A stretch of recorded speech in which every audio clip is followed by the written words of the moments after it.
Hey guys, welcome back. Tonight we're diving deep into a world that's both ordinary and extraordinary. Ancient Egypt, a civilization ruled by gods, pharaohs, and countless rules that shaped every single moment of life. Imagine waking up along the banks of the Nile thousands of years ago, where every sunrise wasn't just a start to the day, but a sacred event, signalling the presence of Ra, the sun god, and a reminder that the world's balance, Ma'at, depended on devotion, care, and respect. For ordinary villagers, life was inseparable from the divine. Farmers rose at dawn, tending their fields with offerings in hand. Before ploughing, they would sprinkle water from the Nile onto the soil and leave a small loaf of bread for Hapi, the god of the river's bounty. Every tool was handled with care, every action framed by the unseen presence of deities who governed not only nature, but daily fortune. Women played a critical role in this divine rhythm, managing households, preparing meals, and carrying charms to protect their families. Necklaces honouring Bastet, figurines invoking Thoth, and small amulets for fertility and health were commonplace. These were not mere ornaments, they were lifelines connecting the mundane world to the divine. Children were taught from an early age to honour these rules. They learned to avoid sacred animals like cats, ibises, or crocodiles, understanding that even a small act of disrespect could ripple through the community. Festivals, small shrines along riverbanks, and clay figurines depicting gods and animals all served as tools of education, instilling reverence and an awareness of cosmic balance. Each village often had its own local deities, Sobek, Tefnut, or others, who were honoured alongside the more prominent gods, and daily routines reflected these divine presences. Fishermen avoided sacred stretches of river. Farmers planted according to auspicious days, and villagers brought offerings during local festivals, ensuring that life flowed in harmony with the gods' will. Even ordinary tasks carried ritual significance. Brewing beer, one of the staples of Egyptian life, required care and purity. The yeast had to be blessed, the grains ritually prepared, and small offerings made to ensure divine favour. Clay pots, used to store water or grain, were sometimes placed in shrines, blurring the lines between practical necessity and spiritual devotion. Life was never mundane. It was a constant dialogue with forces beyond human understanding. As evening fell, families gathered to tell stories of Osiris's trials, Ra's nightly journey through the underworld, or Horus's battles with Seth. These tales were more than entertainment. They were lessons, reinforcing the rules, devotion, and cosmic order that governed every aspect of life. Children drifted to sleep listening to the gentle flow of the Nile, the river itself a living reminder that life, society, and faith were all interconnected. And so, daily life in ancient Egypt wasn't simply about survival. It was about sustaining the balance of the cosmos. From the smallest village to the grandest city, devotion was constant, rules were strict, and every action mattered. This foundation, humble yet profound, set the stage for the grand temples, divine pharaohs, and secretive priesthood that would define the civilization for millennia. And with that, let's begin. With the river that gave birth to it all, the Nile. The Nile was more than a river. It was a calendar, a highway, and a lifeline. Year after year, like the heartbeat of the earth itself, the waters would swell and overflow their banks. The Egyptians called this the inundation. When the flood came, it spread rich black silt across the land, turning the desert into fields of green. When it receded, farmers planted their crops, trusting that the river would sustain them once again. To the Egyptians, this rhythm wasn't simply nature. It was sacred order, the will of the gods made visible. The floodwaters were a blessing from Hapi, the god of the Nile, and without his gift, life would wither in the sands. A good flood meant prosperity. A poor one meant hunger. And so, the river became a symbol of balance, of Ma'at, the principle of harmony that governed not just the land, but the entire cosmos. From sunrise to sunset, from one season to the next, everything was tied to this idea of balance. Even the stars above were measured against it. Priests carefully watched the sky, marking the rising of Sirius, the dog star, which signalled the approach of the floods. The heavens, the river, the fields, and the people all moved together in a rhythm that had to be preserved at any cost. But balance came with rules. The Egyptians believed that chaos, called Isfet, always lurked at the edges of the world. If people ignored their duties, if rituals were neglected, if Pharaoh failed in his sacred role, then chaos could seep in, bringing drought, disease, or even the collapse of the kingdom. And so, from the grand temples to the smallest village shrine, life was guided by a web of rituals and regulations meant to keep order intact. It's here, at the edge of the Nile, that we begin to see how religion was not just belief, but structure. The rising and falling of the waters were like the breath of a god, and the people, through their rules and rituals, learned to breathe in rhythm with it. Picture a small village along the banks of the Nile. The houses are made of mud brick, simple and sturdy, with flat roofs where families sometimes sleep on warm nights. Chickens wander the dusty paths, children splash in the shallows of the river, and the air is filled with the smell of baking bread. Life seems ordinary, even timeless, but beneath these daily routines runs a current of devotion. Each act, ploughing the field, baking the bread, pouring a jug of beer, is tied to a sense of duty toward the gods. To plant without offering thanks was unthinkable. To harvest without prayer was dangerous. People lived with the constant awareness that their survival depended on keeping harmony with forces they could not see. And harmony, for the Egyptians, was never left to chance. Rules guided even the smallest actions. Farmers began their work only after certain rituals were performed. Fishermen avoided certain stretches of water because they were considered sacred. Even animals could not be touched without care. Cats, for instance, were so closely tied to the goddess Bastet that harming one was seen as an offence against the divine order. The closer you came to the temple, the stricter the rules became. Ordinary people rarely set foot beyond the outer walls. They could bring offerings, loaves of bread, jars of honey, or small clay figurines. But the mysteries of the gods were hidden behind stone gateways. Inside, the temple was not a place for crowds, but for precision, for order, for ritual carried out in silence and shadow. The priests who walked those inner halls lived by rules far stricter than any farmer or craftsman. Their bodies had to be pure, scrubbed and shaven, free of anything that might offend the gods. They bathed 4 times a day, shaved every hair from their skin, and avoided certain foods. In their hands, a mistake was not just a personal failure, it was a threat to the stability of the cosmos itself. For the Egyptians, the world was always poised between order and chaos. The Nile's floods brought life, but if the balance faltered, the same waters could bring ruin. And so, through these countless rituals, some small, some grand, they sought to keep the scale steady, to ensure that life flowed on as predictably as the river itself. The Egyptians did not believe in a single god watching from above. Their world was alive with many gods, each with their own domain, their own symbols, their own rules. The sun itself was a god, Ra, who sailed across the sky in his golden boat each day and descended into the underworld at night. The fertile soil was Osiris, lord of the afterlife, whose death and rebirth mirrored the cycles of the land.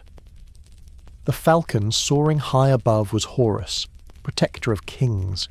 Even the unpredictable desert winds were given names, faces, and prayers. To modern eyes, this pantheon can seem confusing. Dozens upon dozens of gods, sometimes blending into one another, sometimes shifting roles across centuries. But to the Egyptians, it was not confusion, it was order.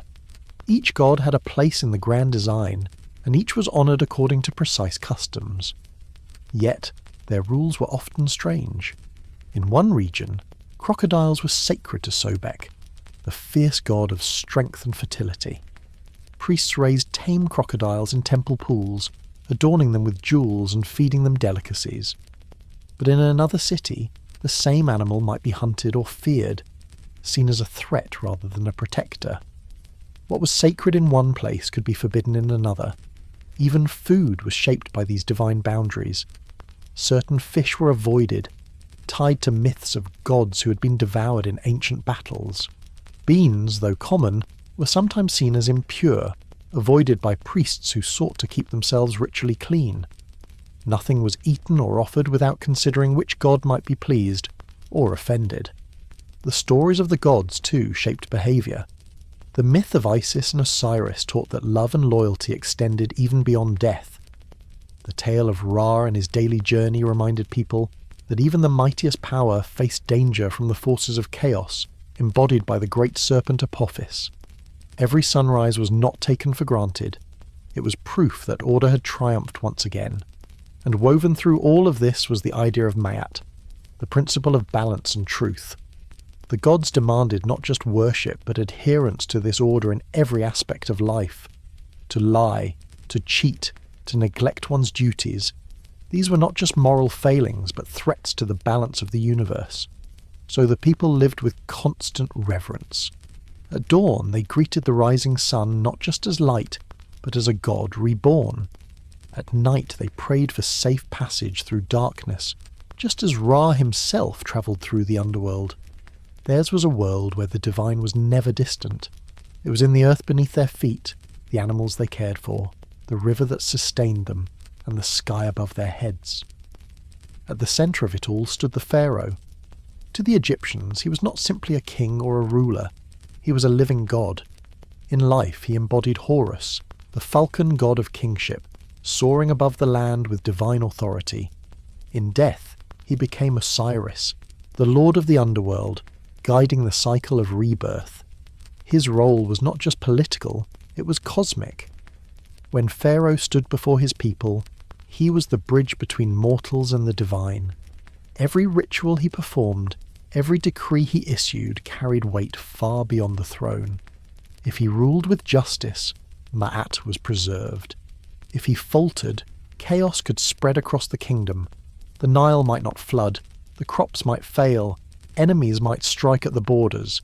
His health, his purity, even his very breath were tied to the well-being of the land. But being Pharaoh came with its own set of strange rules.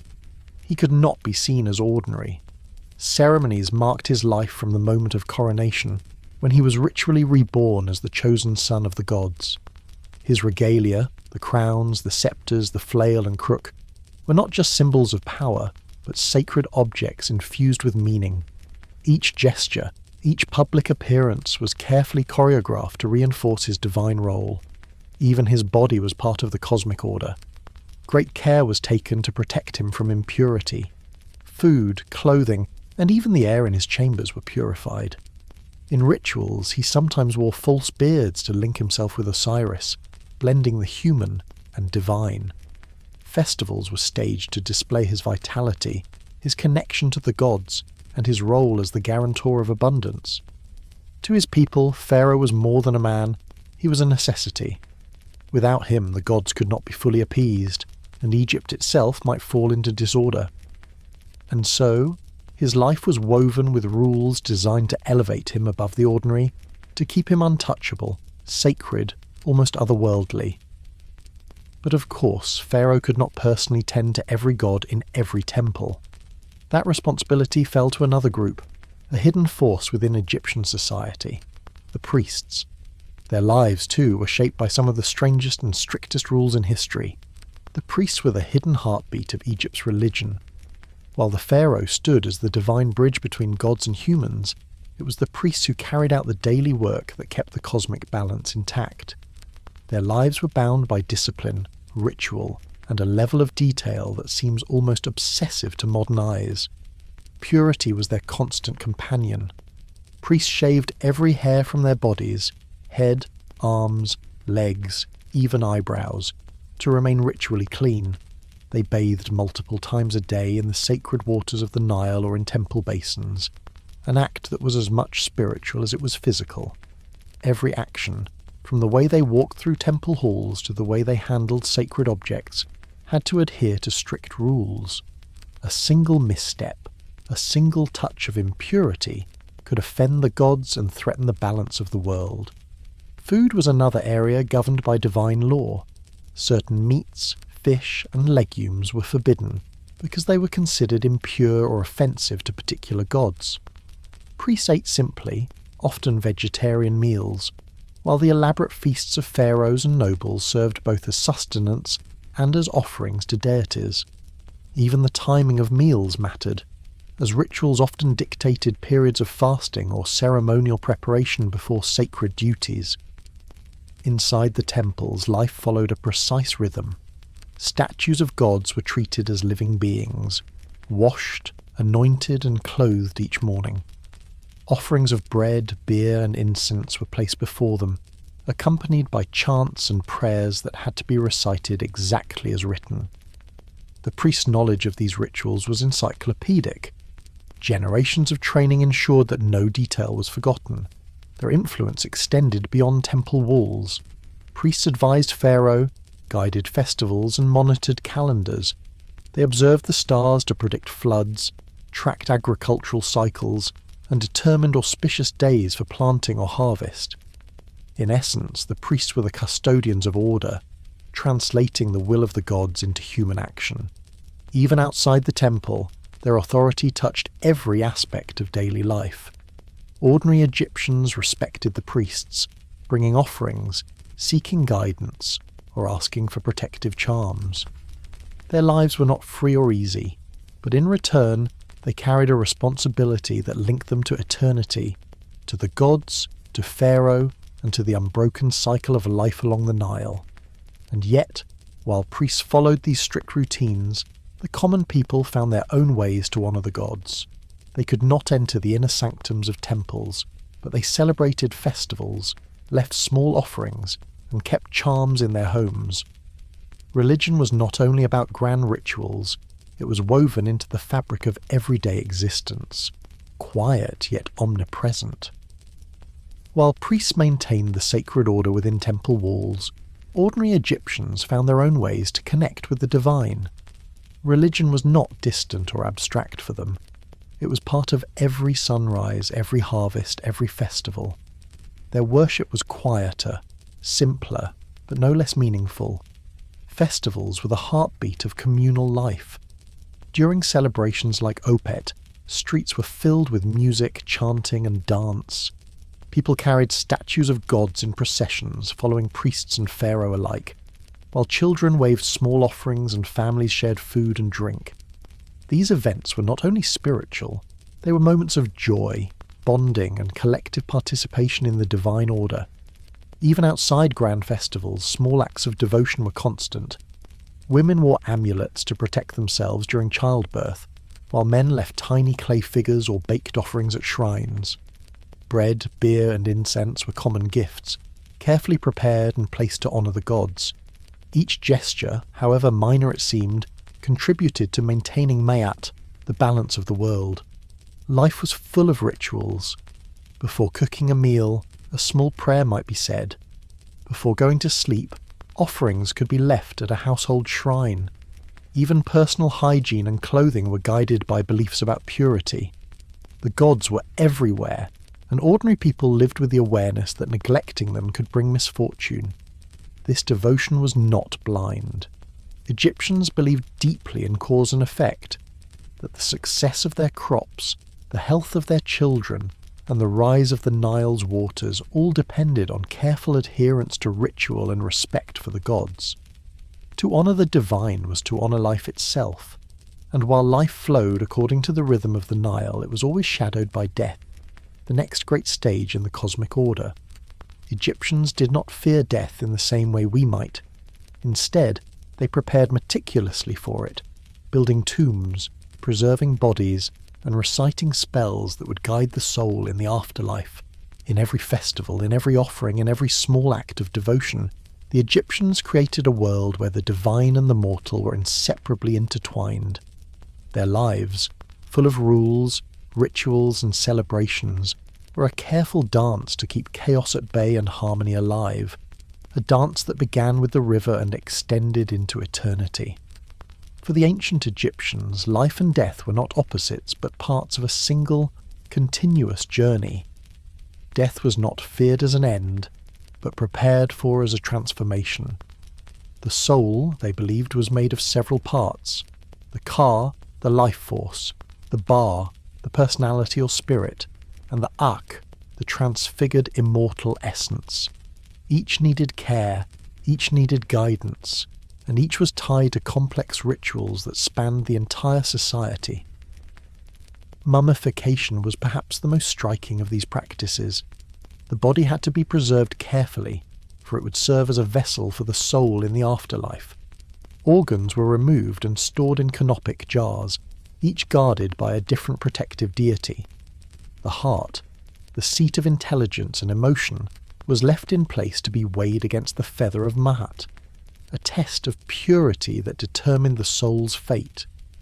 Tombs were not mere graves. They were carefully constructed homes for eternity. Walls were painted with scenes of daily life, offerings, and protective spells.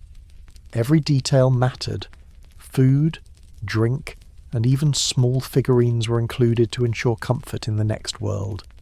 Pharaohs and nobles built monumental tombs, while common Egyptians prepared modest ones, each reflecting the belief that the afterlife was a continuation, not a reward or punishment. The Book of the Dead, a collection of spells and instructions, was read or inscribed to guide the departed through the dangerous underworld. It was a manual for survival in a world full of demons, obstacles, and tests. The Egyptians believed that without these instructions the soul could become lost, wandering in darkness forever. But death rituals were not only about the individual. They reinforced social order and cosmic balance. Priests conducted ceremonies, offerings were made by families, and the pharaoh's death itself involved complex rituals to transform him into Osiris, the eternal ruler of the afterlife. Life, death, and the divine were intertwined in a continuum, with rules and rituals ensuring that chaos never overcame order. Even the simplest Egyptian, with a small tomb and modest offerings, participated in this cosmic rhythm. Their lives had prepared them for it, a life structured by rules, rituals, and devotion. And in the quiet of the tomb, with incense smoke curling upward and chants resonating softly, the soul could continue its journey, guided by the gods, protected by tradition, and embraced by eternity. Inside the towering walls of Egypt's temples, a world unfolded that most people never glimpsed. These structures were not simply buildings. They were sacred machines designed to maintain harmony between the mortal world and the divine. Every corridor, every chamber, every altar had a purpose, and every priest a duty to fulfill with precision. The outer courts of the temple welcomed common people. They could bring offerings, pray, and witness ceremonies from a distance, but the heart of the temple was reserved for the priests and the gods themselves. Here, the atmosphere was different, cooler, shadowed, heavy with incense, and echoing with chants that had been recited the same way for centuries. The air seemed alive, charged with devotion and expectation. Priests moved through these spaces with exacting care. Statues of gods were treated as living beings, washed, clothed, anointed, and fed. Each morning they were awakened with ritual, as if the gods themselves were rising from slumber. Offerings of bread, beer, flowers, and incense were presented with precise gestures and recitations. A mistake could dishonour the deity and, in the eyes of the Egyptians, risk the balance of the cosmos. Temple life was governed by calendars of ritual. Certain ceremonies were performed daily, others weekly or monthly, and some only at specific astronomical events. Observing the stars was essential. Priests calculated the rising of Sirius, the phases of the moon, and the solstices, aligning their rituals with cosmic rhythms. Even the direction in which statues faced, the placement of offerings, and the type of incense burned were dictated by sacred rules. Behind the stone walls, secrecy and hierarchy were everything. Only the most senior priests could access the innermost sanctuaries, where the divine image of a god resided. Here, chants were whispered, sacred texts consulted, and ceremonies performed in near-total silence. Novice priests spent years learning these routines, memorizing spells, and training their bodies and minds to remain ritually pure. Yet, for all this structure, there was a quiet beauty in temple life. The repetition of ritual, the careful choreography of gestures, and the devotion in every act created a rhythm that mirrored the Nile itself, steady, unbroken, and eternal.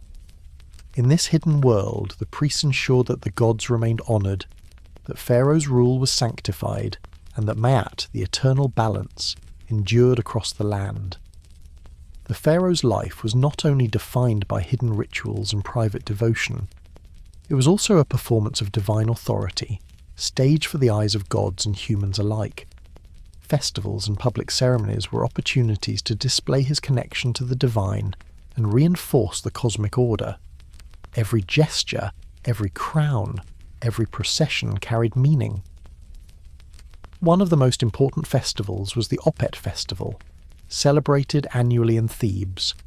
During this time, statues of gods, particularly Amun, Mut and Khonsu, were carried in ceremonial boats from one temple to another, paraded along streets lined with cheering crowds. Pharaoh led the processions or rode in splendidly adorned barges, demonstrating his vitality and his sacred bond with the gods. Music, chanting and dancing filled the air, but beneath the spectacle was a profound ritual logic. The pharaoh's presence reaffirmed Ma'at, the order of the universe. Other ceremonies marked agricultural cycles. At the start of the planting season, Pharaoh would perform rituals to ensure the Nile flooded properly and the crops grew strong. Offerings were made, prayers recited, and symbolic acts, like sowing a few seeds or pouring water over the earth, signalled the divine blessing on the land. People believed that if Pharaoh performed his duties correctly, the gods would protect Egypt from drought, famine, and disorder. Even personal milestones of the pharaoh were infused with ritual. Coronations were elaborate affairs, ritually rebirthing him as the living Horus. Triumphs and victories in battle were celebrated not just as political achievements, but as evidence that the gods favoured him. Every public act was both spectacle and sacred duty, a delicate balance between display and devotion. Festivals also allowed ordinary people to participate in the divine rhythm. While they could not enter the inner sanctuaries, they joined processions, offered gifts, sang hymns, and witnessed the pharaoh embodying godhood. For a moment, every citizen became part of the divine order, reaffirming the connection between mortals, rulers, and gods. In this way, the pharaoh's ceremonies were not mere pomp. They were living expressions of a worldview where humans, gods, and the natural world were intertwined. The splendour, the chants, the music, and the careful timing all worked together to maintain balance, ward off chaos, and ensure that the Nile, the crops, and the kingdom itself continued in harmony. Egyptian religion, for all its seeming permanence, was not frozen in time. Over centuries, beliefs shifted, gods rose and fell in prominence, and rituals adapted to the changing world. Dynasties came and went, foreign influences arrived, and yet the thread of Ma'at persisted, binding the people to order, balance, and devotion. One of the most striking examples of change came during the reign of Pharaoh Akhenaten. He attempted to transform Egypt's religion almost entirely, promoting the worship of Aten, the sun disk, above all other gods. Temples were reoriented, new rituals created, and many old deities were temporarily set aside. For the common people and the priests, these changes were unsettling. Daily routines, offerings, and long-established traditions were disrupted. Yet, even in this upheaval, the underlying principle remained. The world could not endure chaos, and devotion had to continue, now directed in a new form. Other shifts were subtler. Gods merged or assumed new roles, temples were repurposed, and regional practices spread across the kingdom. Sobek, the crocodile god, might gain prominence in one city while fading in another. Festivals evolved to incorporate local customs, and myths were reinterpreted to reflect contemporary events or rulers. the Egyptians were remarkably flexible, able to absorb change while preserving the core of their religious worldview. Even ordinary people adapted their own practices. Household rituals, amulets, and charms reflected not only personal faith, but also evolving beliefs. Farmers, artisans, and merchants found ways to honour both the old gods and the new, ensuring that life, work, and survival remained aligned with divine order. Through these changes, one thing remained constant: the delicate balance between humans, gods, and the natural world. The Nile continued to rise and fall, the sun continued its daily journey, and the people continued to live by rules, rituals, and devotion that connected them to eternity. Religion was a living, breathing system, sometimes shaken, sometimes reformed, but always designed to preserve harmony. And yet, beyond the temples and rituals, mysteries remained hidden beneath the stones. Secrets of tombs, undiscovered chambers, and stories lost to time, waiting to be revealed by those who dared to search. Beneath the sun-baked sands of Egypt lie stories the living rarely saw, secrets hidden behind stone and guarded by ritual. Tombs were more than resting places. They were carefully constructed vessels meant to protect both body and soul for eternity. Pharaohs, nobles, and even some wealthy citizens spared no effort to ensure their afterlife was secure. The Valley of the Kings is perhaps the most famous of these burial sites. Here, massive chambers were carved deep into cliffs, filled with treasures, offerings, and inscriptions meant to guide the dead through the underworld. Every wall was painted with scenes of gods, judgment, and the daily life the deceased hoped to continue beyond death. Spells from the Book of the Dead were inscribed to help the soul navigate obstacles, defeat demons, and ultimately join the eternal world of the gods. Yet many secrets remained deliberately hidden. Tombs were concealed with false doors, mazes, and even curses intended to ward off thieves. Priests and architects designed these safeguards with meticulous care, blending artistry with divine protection. Some tombs lay undiscovered for thousands of years, until modern archaeologists, guided by careful study and chance, revealed the treasures within. Not all secrets were grand. Some were smaller, almost invisible.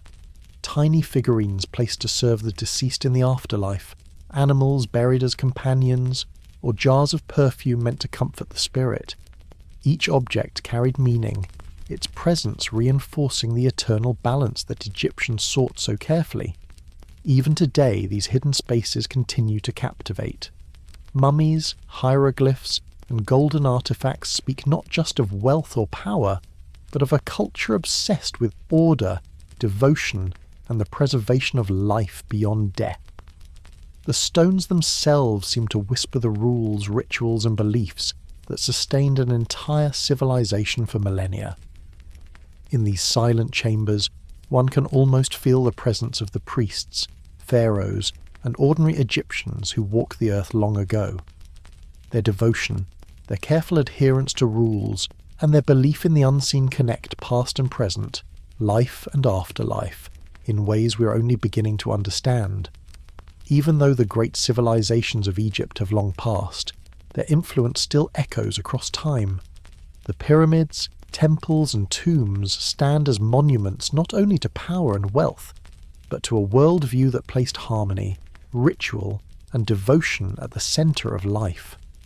Their religion, with all its strange rules and intricate ceremonies, shaped not only daily existence along the Nile, but the very way humanity thinks about gods, death, and the universe. Greek and Roman civilizations borrowed freely from Egyptian myths, deities, and architectural styles. Isis, Osiris, and Horus found new forms and followers far beyond the desert. Even in modern times, Egypt captivates the imagination.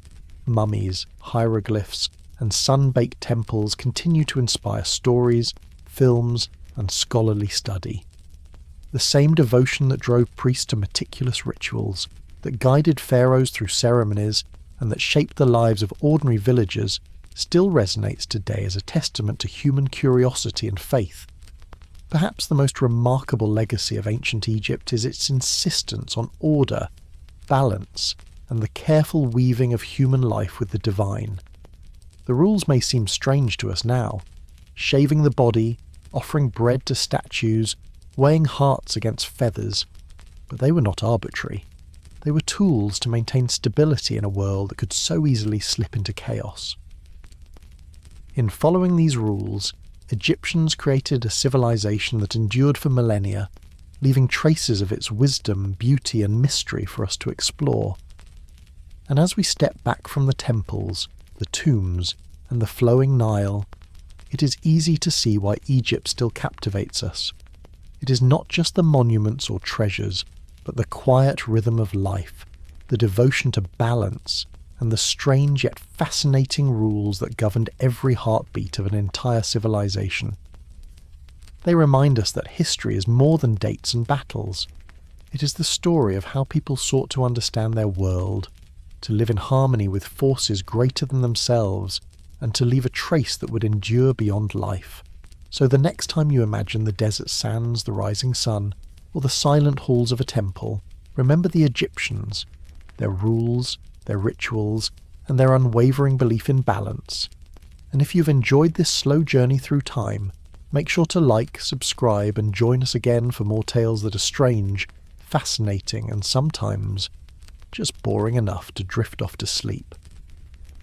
The Nile moved like a silent pulse through the desert, a ribbon of life in a land that was otherwise relentless and unforgiving. From sunrise to sunset, its waters shimmered in shades of gold and green, reflecting the vast sky above. Villages clung to its banks, built from sun-baked mud bricks that seemed to rise naturally from the fertile soil.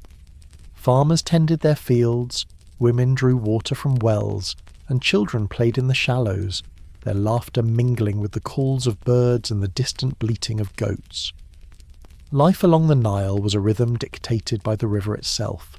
Each year the inundation arrived without fail, a swelling of water that transformed barren earth into fertile fields. Crops depended on this natural gift, and with the flood came not just sustenance, but a tangible sense of divine order. The Egyptians believed the river was a blessing from Hapi, the god of the Nile, whose gentle hand ensured life continued. A good flood meant abundance, a poor one threatened famine. The river was both a provider and a reminder of forces beyond human control. Villagers understood that survival required more than hard work. It demanded respect for the unseen. Every action, from sowing seeds to building a simple fence, was imbued with a sense of sacred responsibility. Before planting, offerings were made to the river and to gods associated with fertility. Small shrines dotted the landscape, places where villagers could leave bread, beer, or figurines as tokens of devotion. Life, they knew, was fragile, and the gods watched closely. Children grew up learning the rules of this world almost by osmosis. They observed their parents' prayers at dawn, the careful preparation of offerings, and the respectful silence maintained when passing temple grounds. Even the smallest transgression could, in theory, disrupt the balance of the world, a concept they understood as ma'at. From the earliest age, they were taught that their lives were interwoven with the cycles of nature, the favour of the gods, and the authority of Pharaoh. The villages themselves were microcosms of this order. Streets were narrow but tidy, homes arranged to capture the Nile breeze, and every household maintained a small shrine to a household deity. Women baked bread daily, often leaving a small piece as an offering.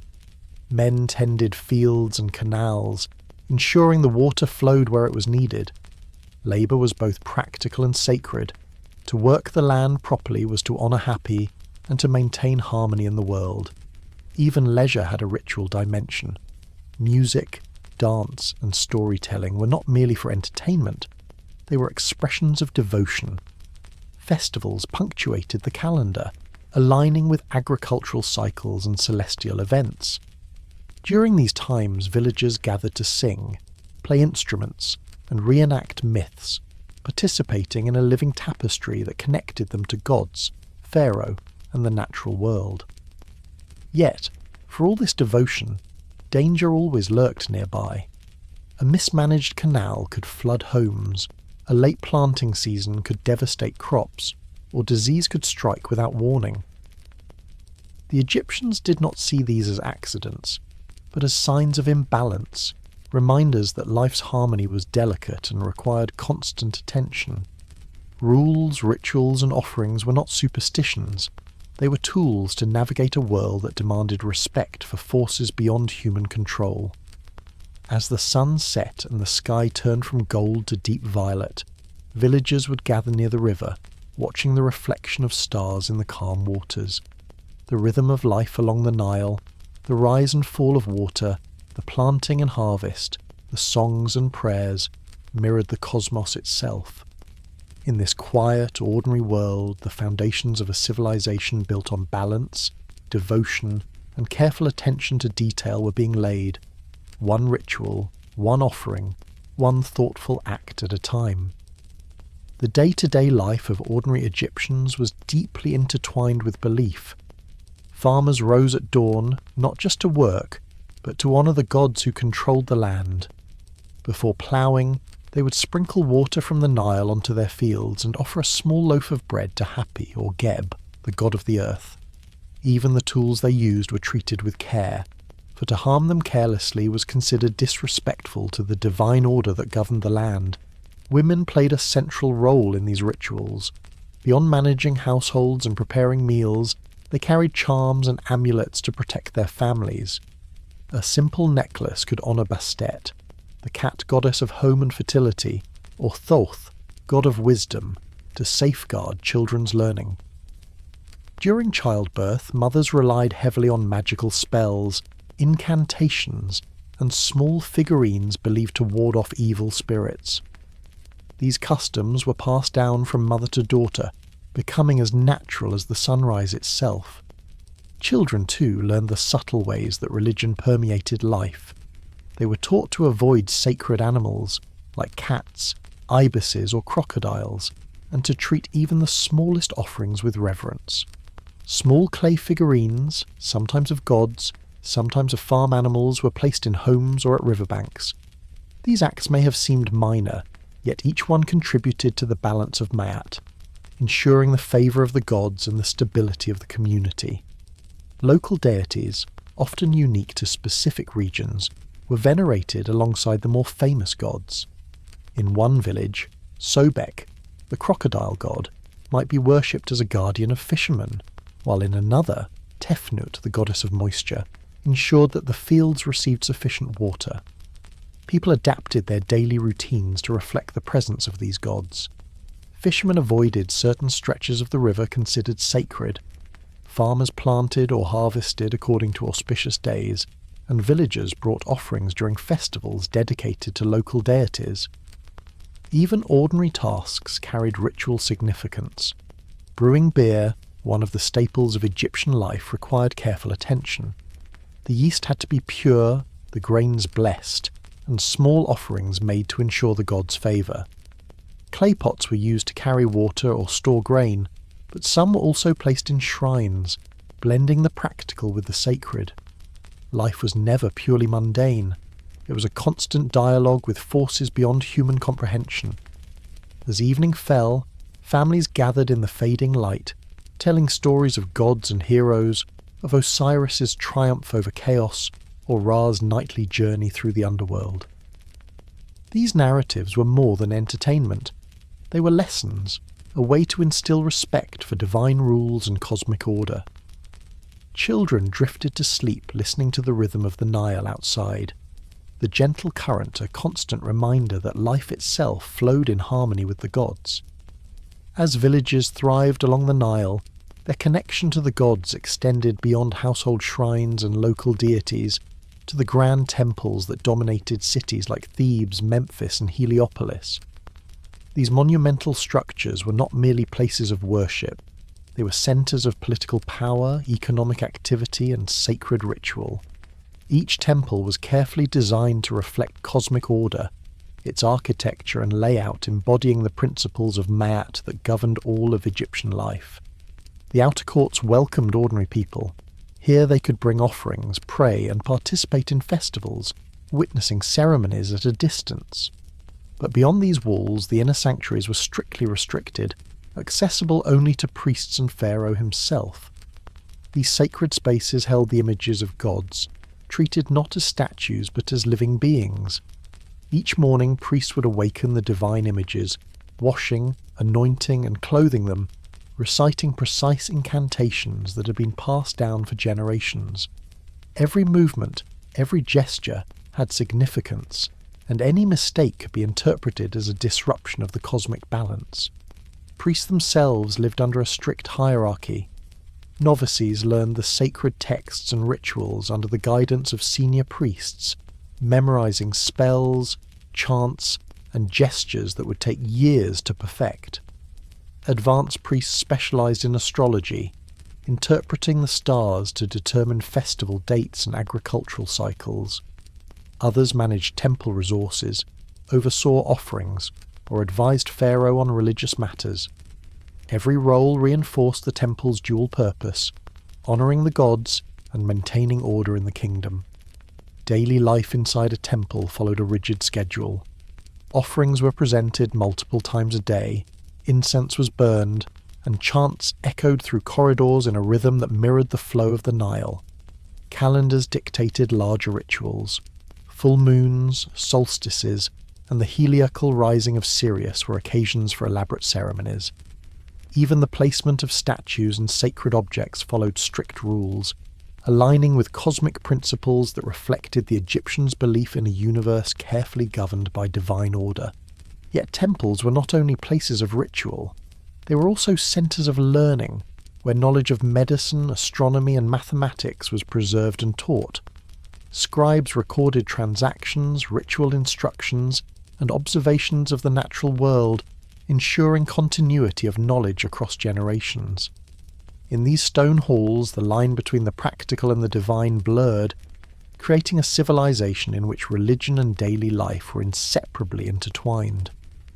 From the humblest villagers offering to the pharaoh's elaborate ceremonies, from household shrines to the towering sanctuaries of gods, Chapter 1 paints a world where devotion was constant, order was sacred, and life itself flowed as rhythmically as the eternal Nile.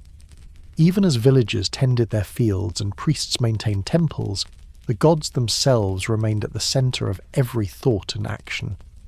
Their presence was felt in both subtle and dramatic ways. In the rise of the Nile, the growth of crops, the protection of a child, or the sudden onset of misfortune. And with each god came rules, some simple, some bewilderingly strict, that governed how mortals should honour them. Ra, the sun god, demanded reverence at every dawn and dusk. Offerings of bread, beer, and incense were laid out, and even the direction one faced while sleeping or working could be influenced by the sun's journey. Osiris, lord of the afterlife, required devotion to life and death alike. Failure to follow his rituals could imperil the soul's journey beyond death. Bastet, the cat goddess, protected homes and families, yet harming a cat in her sight could bring divine wrath. These rules extended into daily life in countless ways. Certain foods were forbidden at particular times, specific animals were revered or avoided, and gestures of respect, kneeling, bowing, or reciting prayers, were expected at shrines and sacred sites. Priests enforced these customs, ensuring that everyone, from pharaoh to peasant, adhered to the divine laws. Even the smallest misstep could ripple through the delicate balance of Mayat. The gods were not abstract. They were active participants in the world. Their rules were not arbitrary, but tools to maintain harmony, to protect life, and to guide human behaviour in ways that aligned with cosmic order. Through these rules, the Egyptians learned that devotion was not merely about belief. It was about action, precision, and awareness. Life itself became a tapestry woven with rituals, offerings, and prayers, each thread ensuring that the river, the land, and the people remained in balance. As the sun set over the Nile, casting long shadows across the temples and fields, it was clear that the gods' influence reached every corner of Egyptian life. And it was in this world, rich with rules, rituals, and devotion, that the story of ancient Egypt truly begins. At the heart of ancient Egypt's vast civilization stood the pharaoh, a figure unlike any other in human history. He was not merely a king, but a living god, the earthly embodiment of Horus, the falcon deity of kingship, and the chosen intermediary between mortals and the divine. To Egyptians, Pharaoh was both protector and guarantor, whose actions determined the well-being of the entire land. From the moment of his coronation, the pharaoh's life was dictated by rules as strict as any temple ritual. Elaborate ceremonies marked his divine rebirth, symbolically transforming him into a god among men. He wore crowns, scepters, and ceremonial attire designed not for comfort, but to convey authority and sacred power. Even the simplest gestures, raising a hand, walking through a temple, addressing the people, were performed with precision, ensuring that Ma'at, the cosmic balance, remained intact. Pharaoh's connection to the gods was most evident during grand public festivals. The Opet festival, for instance, turned the streets of Thebes into a river of devotion and celebration. Statues of Amun, Mut, and Khonsu were carried in ceremonial barges, accompanied by music, chants, and dancing. Pharaoh himself led processions or travelled in resplendent barges, his presence a visible confirmation that divine favour rested on Egypt. To ordinary citizens, this spectacle was awe-inspiring, a reminder that their ruler was not only powerful, but sacred. These ceremonies were far more than public displays. Each ritual acted as a mechanism to sustain life itself. Pharaoh's actions during planting and harvest festivals, during triumphs in battle, and during offerings to the gods were believed to directly influence the fertility of the land, the rising of the Nile, and the protection of the people. Failure to perform these duties correctly was unthinkable, for chaos, Isfet, threatened to seep into the kingdom if the pharaoh neglected his sacred responsibilities. Beneath the public eye, the pharaoh relied heavily on priests and officials to maintain order. Priests advised him on auspicious dates, oversaw rituals, and managed temple wealth. Scribes recorded his actions, ensuring that every decree, ceremony, and offering was documented for eternity. Even the architecture of palaces and temples reflected divine hierarchy, designed to reinforce the idea that Pharaoh's authority was both earthly and celestial. Yet, for all his divine power, Pharaoh remained part of a delicate system. The gods demanded respect, the Nile demanded careful stewardship, and the people depended on his guidance. His life, though lavish and sacred, was bound by rules that ensured not personal freedom, but the survival and prosperity of Egypt itself. While the grand festivals displayed Pharaoh's divine authority to the masses, much of his sacred duty was performed in private, behind the walls of the palace or within the inner sanctums of temples. Here, precision and ritual were paramount, and every moment of the day was an opportunity to honour the gods and reinforce cosmic order. Each morning began with ritual purification. Pharaoh would bathe in sacred water, a symbolic act that cleansed both body and spirit. Priests assisted, ensuring that the king's body remained ritually pure. His hair and nails were carefully tended, and ceremonial garments were donned in a precise sequence. Robes embroidered with sacred symbols, crowns signifying the unity of Upper and Lower Egypt, and scepters representing both protection and authority. Even the smallest detail carried meaning. A misaligned garment or improperly performed gesture could be seen as a disruption of Ma'at. Meals were equally ceremonial. Food was prepared with care, blessed, and sometimes presented as offerings to deities before consumption. Certain foods were avoided on particular days, depending on astrological alignments or the dictates of temple priests. Eating was never casual. It was an act that reinforced Pharaoh's connection to the gods and demonstrated his commitment to maintaining order. Prayer and meditation occupied much of his private time. Pharaoh would recite hymns, chants, and invocations, often in the presence of statues representing Ra, Osiris, or other deities. These private ceremonies mirrored the public ones, only on a more intimate scale. creating a constant rhythm of devotion that framed every hour of his life. Even sleep followed ritual. Pharaoh's bedchambers were arranged according to sacred geometry, designed to align with the stars and the sun. Amulets and charms protected him from spiritual threats, while incense and offerings ensured that the god's favour accompanied him into the night. Dreams were interpreted carefully, often by trusted priests, to glean guidance or warnings from the divine realm. Despite the splendour, these routines were not merely symbolic. Egyptians believed that Pharaoh's purity, health, and adherence to ritual directly influenced the world. The Nile's inundation, the fertility of crops, and the kingdom's stability all depended on him. His private life was, in essence, public service writ on a divine scale, a continuous effort to sustain the delicate balance between humans, gods, and nature. Through these personal rituals, Pharaoh exemplified the principle that defined all Egyptian life, that devotion, discipline, and adherence to sacred rules were essential not only for survival, but for the preservation of the universe itself. No pharaoh ruled alone.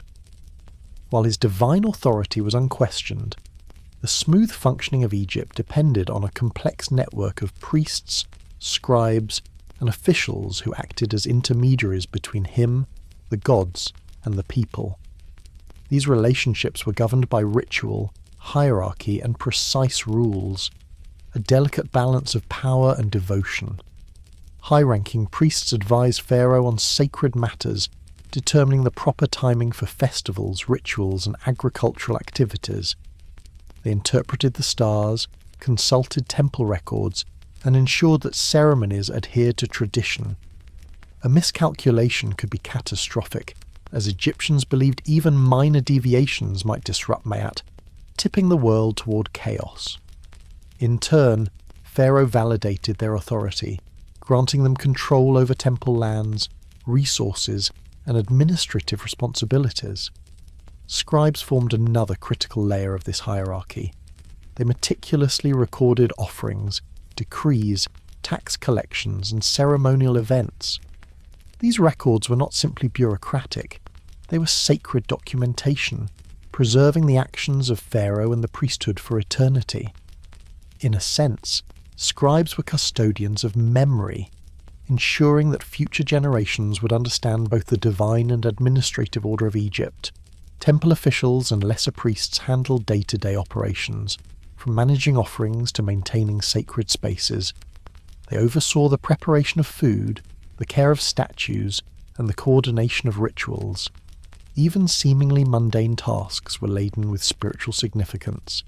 Each act reinforced the idea that Pharaoh's authority and the favour of the gods were inseparable from human diligence and respect for tradition.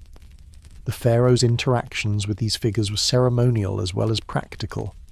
Meetings with high priests often involved rituals, offerings, recitations, and gestures acknowledging the divine hierarchy. Decisions on matters of state, from infrastructure projects to military campaigns, were framed by religious consultation, reminding all participants that politics and piety were inseparable in Egyptian governance. Ordinary people rarely saw this inner world, but its effects were everywhere. The timing of festivals, the management of canals, the distribution of food, and even the flow of trade were all influenced by the careful coordination between Pharaoh and his religious and administrative network. What may have appeared to outsiders as ritualistic pageantry was, in truth, a highly sophisticated system ensuring stability, prosperity, and divine favour across the kingdom. Through these interactions, Pharaoh was both a god and a leader, reliant on a network of devoted intermediaries to translate divine will into practical governance. It was a world in which ritual, hierarchy, and rule intertwined seamlessly, a civilization designed to maintain balance, devotion, and order on every level of society.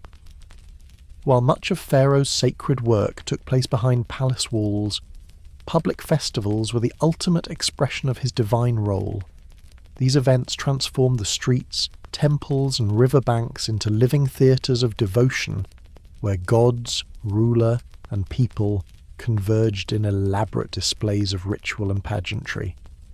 The Opet Festival, celebrated annually in Thebes, was one of the most spectacular.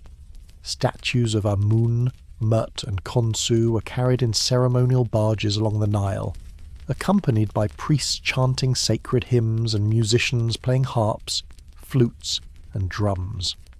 Citizens lined the riverbanks, waving small offerings, singing in unison, and watching as Pharaoh, adorned in gold and fine linen, led the procession. The spectacle was both awe-inspiring and purposeful. It was a tangible reinforcement of Pharaoh's divine mandate and a reaffirmation of Ma'at, the cosmic balance that underpinned all life. Other festivals marked agricultural and astronomical cycles.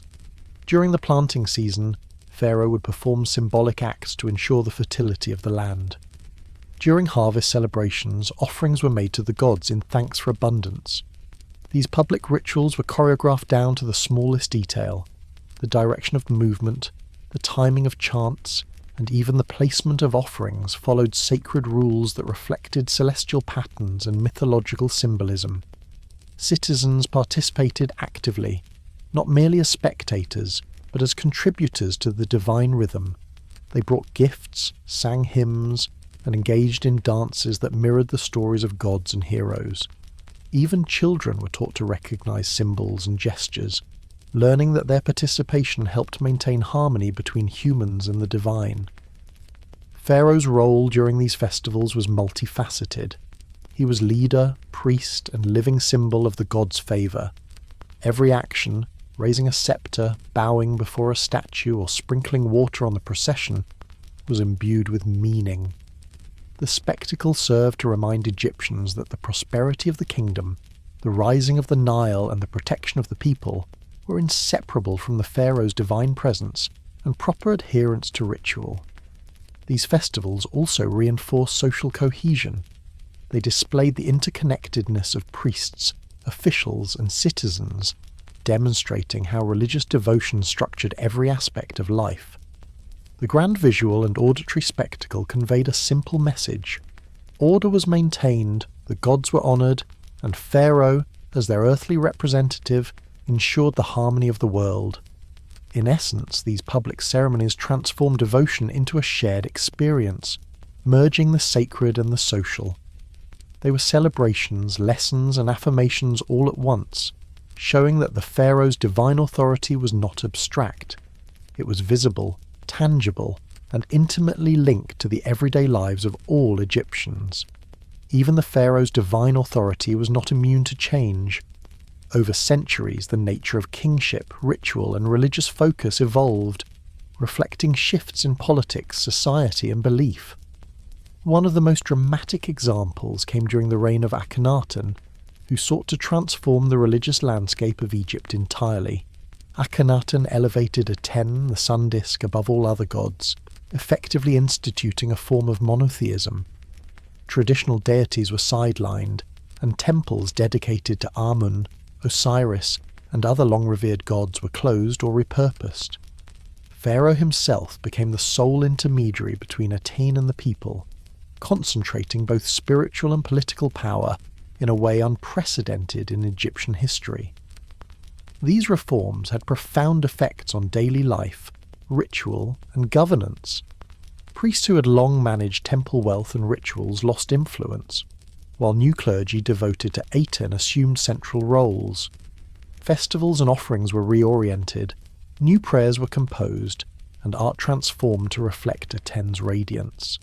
Even ordinary citizens, accustomed to venerating a pantheon of gods, had to adapt to a radically simplified religious landscape. Yet, Akhenaten's revolution was not permanent. After his death, Egypt gradually returned to traditional worship, restoring temples, rituals, and priestly hierarchies. The episode illustrates a critical point. Even divine authority was shaped by human decisions, politics, and societal pressures.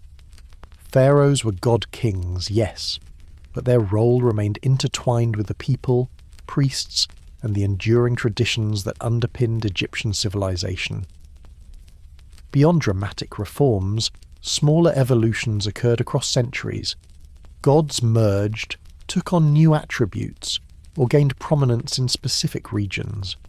Festivals shifted dates to align with astronomical phenomena, while rituals evolved to accommodate changes in agriculture, population, or social priorities. Despite these variations, the core principle endured. Pharaoh's life and authority were inseparable from devotion, ritual, and the maintenance of Ma'at. The evolution of kingship highlights the adaptability of ancient Egyptian religion. It was a system that could absorb change while preserving continuity, balancing innovation with tradition. Pharaoh remained the focal point, the living bridge between gods and mortals, a reminder that the survival of Egypt depended on careful adherence to sacred rules, whether through centuries-old ritual or temporary reform. As chapter draws to a close, it becomes clear that Pharaoh's divinity was both timeless and dynamic. His ceremonies, private rituals, and interactions with priests maintained order, while shifts in belief and political influence demonstrate the fluidity of sacred authority. Through all this, the Egyptians remained devoted, aware that their king's actions, divine or human, shaped the fate of their world. Behind the towering walls of Egypt's temples, a hidden world thrived, one governed by discipline, secrecy, and unwavering devotion. Priests were the custodians of divine knowledge, responsible for performing rituals that maintained cosmic balance and ensured the favour of the gods. Their lives were structured with the precision of a well-rehearsed ritual, every action guided by rules that could seem obsessive to outsiders, but were essential to sustaining Ma'at. From the moment a novice entered temple service, life became a regimen of purification, study, and practice. Hair was completely shaved from the head and body to maintain ritual cleanliness. Baths were frequent and thorough, sometimes multiple times a day, and garments had to be spotless, free from impurities. Every movement mattered, the way a hand touched a sacred object, the direction a priest walked, even the tone of voice during chanting was governed by strict conventions. The inner sanctums of temples were reserved for the most senior priests. Here, statues of gods were treated as living beings, awakened each morning with offerings, prayers, and anointing. Priests knew the precise gestures, words, and sequences required to honour the deities correctly. A single error could, in theory, offend a god and threaten the stability of the kingdom. Novices spent years memorising spells, learning hieroglyphic inscriptions, and perfecting rituals under the watchful eye of mentors. Priests also had roles beyond ritual performance. They monitored calendars, observed the stars, and determined auspicious times for planting, harvesting, and festivals. Their knowledge of astronomy, agriculture, and medicine gave them authority that extended into both civic and spiritual life. Temples became centres of learning, record-keeping, and even economic activity, with priests managing lands, resources, and offerings that supported not only religious practices, but also the community at large. Food, too, was ritualized. Certain meats or foods were forbidden, depending on which god was being honoured, and all meals had to adhere to laws of purity. Offerings were prepared meticulously. Bread, beer, flowers, and incense had to meet exacting standards. Priests themselves often ate simple vegetarian meals, reinforcing their separation from ordinary life and aligning with their spiritual obligations. Despite the strictness of their routines, life as a priest carried privileges and influence. Their proximity to the divine granted them authority over the pharaoh and the populace alike. Ordinary Egyptians brought offerings, sought guidance, and consulted priests for protection or healing. In turn, priests ensured that the laws, rituals, and teachings of the gods were faithfully transmitted across generations. Yet, for all their discipline, there was a rhythm and beauty to priestly life. Rituals were precise dances of devotion, blending sound, gesture, and intention. The repetition of prayers, the careful handling of sacred objects, and the maintenance of temples created a sense of order that mirrored the flowing Nile. In these hidden chambers, priests became living conduits of the god's will, sustaining harmony in a world that depended upon their vigilance. While much of a priest's life was spent in the quiet precision of inner sanctums, their influence extended outward, shaping the experiences of ordinary Egyptians during festivals and daily worship. These public interactions transformed religion from private ritual into a shared, communal experience, with priests acting as guides between mortals and the divine. Festivals were the high points of this interaction. During the Opet festival, the Feast of Wag, or local harvest celebrations, priests led processions that combined spectacle, devotion, and instruction. They carried sacred images, recited chants, and performed dances that reenacted myths: Osiris's resurrection, Ra's nightly journey, or the trials of Horus. The rituals were choreographed with precision, ensuring that every participant, from pharaoh to child, understood their role in maintaining Mayat. Ordinary Egyptians participated actively, though indirectly. They brought offerings of bread, beer, and flowers, placed them at temple entrances, and joined in communal singing or dancing. Even their placement and gestures were guided by tradition, as priests instructed the faithful on proper conduct. Every act, no matter how small, was believed to contribute to the stability of the cosmos. Priests also served as intermediaries for individuals seeking divine favour. Illness, infertility, or misfortune prompted consultations where priests offered amulets, spells, and advice on appropriate offerings. They interpreted omens, read dreams, and taught the people how to honour gods in daily life. This role extended the sacred into the ordinary, making temple centres not just of worship, but of guidance, healing, and moral instruction. The interaction between priests and citizens was a two-way exchange. Priests depended on offerings and respect to maintain temples and support their rituals, while people relied on priests for protection, knowledge, and spiritual security. This dynamic reinforced the social and cosmic order. Devotion ensured survival, rituals sustained balance, and the priesthood maintained continuity across generations. Even children were included in these communal experiences. During festivals, they learned the stories of gods, the proper gestures for offerings, and the songs that echoed through temple courtyards. These lessons were not merely educational, they were initiation into the rhythms of a world where the divine and human were inseparably connected. Through these public roles, priests bridged the gap between gods and mortals. They translated complex myths into tangible actions, ensured the faithful followed sacred rules, and transformed ordinary life into a living expression of devotion. In doing so, they made Egypt's religion not a distant abstraction, but a daily, visible and participatory reality, one that touched every heart, every field and every home along the Nile. Temples in ancient Egypt were more than impressive stone structures. They were carefully designed machines of devotion, built to reflect cosmic order and conceal the most sacred mysteries from the uninitiated. Every pillar, corridor, and chamber had a purpose, guiding the movement of priests and framing the rituals that sustained the god's presence on earth. The outer courts welcomed worshippers and provided space for public offerings, but the inner sanctuaries were a world apart. Here, only senior priests could enter. The path inward was deliberately restrictive. Narrow corridors, imposing doors, and symbolic artwork marked the transition from the human to the divine. The innermost sanctum housed the statue of the god itself, treated as a living being. Priests performed rituals of waking, feeding, and clothing the deity, maintaining the illusion and reality that the god dwelled among them. Hidden chambers were often shrouded in secrecy. Some contained sacred texts, ritual instruments, or relics meant to amplify the presence of the divine. Others were simple rooms used for meditation, fasting, or preparation before performing complex ceremonies. Access was strictly controlled, with novices spending years in training before they could even glimpse these inner spaces. The arrangement of these chambers was symbolic, representing the journey of the soul through life, death, and the afterlife, a microcosm of Egypt's spiritual universe.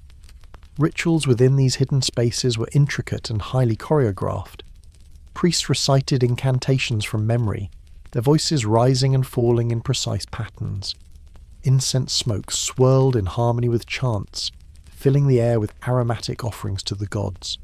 Water, flowers, and food were presented in exact sequences, each step maintaining the rhythm of cosmic order. Even slight deviations could be seen as a threat to Mayat, emphasizing the priest's responsibility for the kingdom's spiritual stability. Temples also served as centers of knowledge. Astronomy, mathematics, medicine, and agriculture were studied and recorded within these walls. Priests interpreted the stars to determine festival dates, predicted the flooding of the Nile, and preserved texts that guided the living and honoured the dead. These hidden chambers were repositories of wisdom, blending practical knowledge with spiritual authority and ensuring continuity across centuries. For ordinary Egyptians, these inner sanctums were mysteries. They glimpsed them only during festivals or ceremonies, trusting priests to perform the unseen work that sustained the gods' favour. The hidden chambers, rituals, and meticulous care of sacred spaces reinforced the impression that the divine was ever-present, active, and inseparable from the world around them.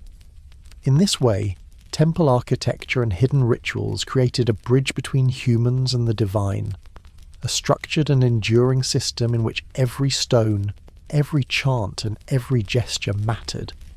The priests, guardians of these mysteries, ensured that Egypt remained in harmony, both with the gods above and the world below. Beyond the bustling temples and the sacred Nile, Egyptians devoted enormous care to what awaited them after death. Life was ephemeral, but death offered a chance at eternity, a continuation of existence under the watchful eyes of the gods. Tombs were not merely resting places, they were carefully constructed vessels to preserve body, soul, and memory for eternity. The construction of a tomb began long before a pharaoh's or noble's death.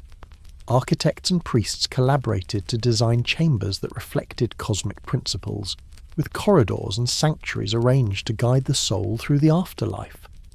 Walls were adorned with intricate paintings and hieroglyphs depicting gods, offerings, and mythological narratives. Every detail was purposeful. Spells from the Book of the Dead, images of food, servants, and animals ensured that the deceased would be sustained and protected in the next world. Mummification, perhaps the most iconic element of Egyptian funerary practice, was a complex and sacred procedure. The body was carefully embalmed, organs removed or preserved, and limbs positioned according to ritual guidelines. The process was overseen by priests who invoked protective spells, ensuring that the deceased's ka, or life force, would remain intact. The preservation of the body was essential. Only a complete vessel could house the soul for eternity. Tombs contained not only the body and treasures, but also symbolic items meant to aid the deceased. Figurines of servants, animals, and deities acted as eternal companions. Jewellery and amulets offered protection. Food, drink, and incense ensured comfort in the afterlife. Even the placement of objects followed rules that mirrored cosmic order, reflecting the Egyptians' belief that death was a continuation of life, governed by the same principles of harmony and balance. The most famous burial grounds, such as the Valley of the Kings, were hidden deep within cliffs to protect their sacred contents. False doors, labyrinthine corridors, and curses warned potential intruders, emphasizing the sanctity of the tomb and the importance of preserving divine favour. While pharaohs and nobles enjoyed elaborate tombs, even common citizens sought to maintain their spiritual integrity through smaller but carefully prepared burial sites. Funerary rituals were equally intricate. Priests performed ceremonies to awaken the deceased's senses, guide their journey, and secure their place among the gods. Offerings were presented, prayers recited, and magical spells enacted. Family members participated in mourning rituals, reinforcing the social and spiritual bonds that persisted even after death. These practices reveal a culture profoundly obsessed with the afterlife and the preservation of cosmic order. life and death were inseparable. Devotion, adherence to sacred rules, and careful ritual ensured that the world remained balanced, even beyond the mortal plane. Tombs were more than stone and treasure. They were the ultimate manifestation of faith, continuity, and the enduring desire for harmony with the gods. For millennia, many of Egypt's tombs remained hidden beneath layers of sand and rock, their secrets known only to time and memory. Even the grandest burial sites, like those of the pharaohs in the Valley of the Kings, were carefully concealed. False doors, secret corridors, and protective curses ensured that only the most determined, or the most fortunate, would glimpse what lay within. It wasn't until the 19th and 20th centuries that archaeologists began to systematically uncover these treasures. Early explorers faced extreme challenges: scorching deserts, unstable cliffs, and centuries of accumulated debris. But with persistence, they revealed tombs that had lain untouched for thousands of years, filled with gold, jewellery, sacred texts, and evidence of the meticulous rituals that defined Egyptian belief in the afterlife. Perhaps the most famous discovery was that of Pharaoh Tutankhamun's tomb by Howard Carter in 1922. Hidden for over 3,000 years, the tomb's contents astonished the world. Every chamber, every artifact spoke of a culture obsessed with balance, devotion, and preparation for eternity. Golden masks, chariots, amulets, and meticulously preserved food and drink illustrated the Egyptians' belief that life continued beyond death, and that the deceased required both material and spiritual sustenance. Beyond Tutankhamun, countless other tombs have yielded insights into the lives of nobles, priests, and common citizens. Small, unassuming burial sites reveal the universality of belief in the afterlife. Even ordinary Egyptians invested time and care into mummification, offerings, and protective amulets. Hidden chambers often contained sacred texts and objects, suggesting that even the smallest tombs were part of a larger cosmological order. Modern archaeology has also uncovered traces of rituals long thought lost. Evidence of ceremonial offerings, hieroglyphic instructions, and architectural alignments shows the lengths Egyptians went to maintain harmony between the living and the dead. Even the smallest details, the positioning of a jar, the angle of a corridor, or the depiction of a god, carried profound meaning, reflecting a worldview in which the mortal and divine realms were inseparably linked. These discoveries remind us that Egypt's rules, rituals, and devotion were not abstract ideas, but lived realities, carefully preserved for eternity. Tombs, hidden chambers, and the treasures within offer a tangible connection to a civilization that viewed life, death, and the cosmos as parts of a single, harmonious system. For both archaeologists and the public, these finds continue to captivate the imagination, bridging the millennia between ancient devotion and modern wonder. Even as the centuries passed and dynasties fell, the civilization of ancient Egypt left a legacy that resonates to this day. Its temples, tombs, and monuments endure not merely as architectural feats, but as enduring symbols of a culture obsessed with balance, devotion, and cosmic order. The Nile, temples, and tombs may have survived, but the ideas that shaped Egyptian life, the reverence for gods, the meticulous rituals, and the pursuit of harmony, continue to captivate the human imagination. Greek and Roman cultures borrowed freely from Egyptian beliefs. Deities like Isis, Osiris, and Horus were adopted and adapted, spreading Egyptian religious concepts far beyond the desert. Temples inspired architectural styles, myths informed philosophy, and the symbolic use of sacred objects echoed in foreign lands. Even in the modern world, Egypt's influence can be traced in art, literature, and popular imagination, where mummies, pyramids, and hieroglyphs continue to intrigue scholars and storytellers alike. The principles that governed life along the Nile, adherence to ritual, devotion to gods, and careful attention to cosmic order, also reveal universal human concerns. Egyptians sought to understand their world, to maintain harmony with natural and spiritual forces, and to ensure that life and death were part of a seamless continuum. Their seemingly strange rules, weighing hearts against feathers, offering bread to statues, or performing precise gestures in temple sanctuaries, were tools for living within a universe that demanded respect, discipline, and attentiveness. Archaeological discoveries, from grand tombs to humble burial sites, confirm the depth and pervasiveness of these beliefs. Each artifact, inscription, and chamber reflects the Egyptians' desire to preserve continuity across generations, ensuring that the living and dead remained connected, and that order triumphed over chaos. These practices were not idle superstition, but the foundation of a civilization that endured for millennia. Today, walking among the ruins of temples or gazing at the pyramids, one can almost feel the rhythm of ancient life. Priests moving through shadowed corridors, pharaohs performing sacred rituals, villagers offering bread and beer at shrines along the Nile.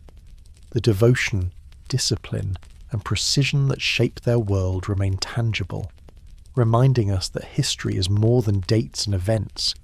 It is the story of how humans sought understanding, stability, and connection with forces larger than themselves. Even now, Egypt continues to inspire curiosity, awe, and imagination. Its religion, rituals, and enigmatic rules remind us that life, death, and devotion are intertwined, that the mundane and the divine coexist, and that the echoes of a civilization built on harmony, balance, and reverence can endure thousands of years, captivating anyone who dares to listen. So, as you picture the sun rising over the Nile, the silent halls of temples, or the hidden chambers of tombs, remember the Egyptians, their rules, their devotion, and their unwavering quest for harmony. And if you've enjoyed this journey into their strange yet fascinating world, make sure to like, subscribe, and join us again for more stories that bring history to life, even the boring parts.